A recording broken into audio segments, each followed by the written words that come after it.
როგორ უნდა გააკეთო ისე, რომ კონტენტის მიუხედავად, კონტენტის სიგრძის მიუხედავად, ფუტერი იყოს ყოველთვის ქვემოთ.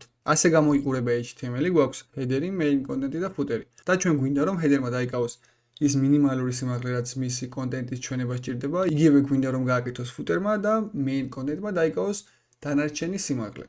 ნუ აქედან გამომდინარე, ფუტერი იქნება სულ ბოლოს, header-ი იქნება სულ ზემოთ და დანარჩენი ნაწილი, რა თქმა უნდა, იკავება main კონტენტს.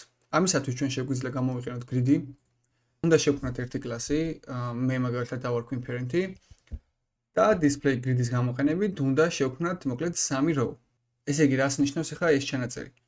ჩვენ ვამბობთ, რომ parent ელემენტის პირველი შვილი იყოს იმ სიმაღლეს, რაც მას სჭირდება, რომ მისი კონტენტი აჩვენოს. ასევე იყოს მესამე ელემენტი და ელემენტი, რომელიც იქნება მეორე, ანუ პირველი და მესამე ელემენტის შუაში, ჩვენ შემთხვევაში ეს არის main ელემენტი, დაიკავოს დანარჩენი სიმაღლე.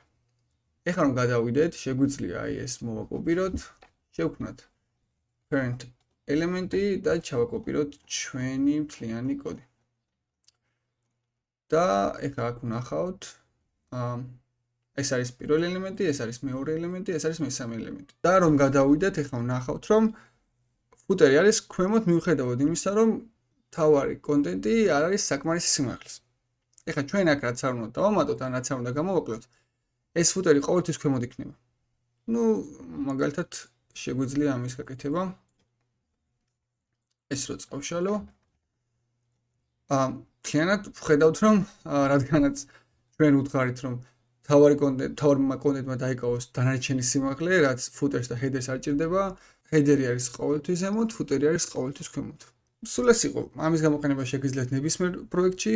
თუ დაგაინტერესებთ მსგავსი ტიპის ვიდეოები, გთხოვთ გამომიწეროთ და დამიკომენტაროთ, რომ გავაგრძელო.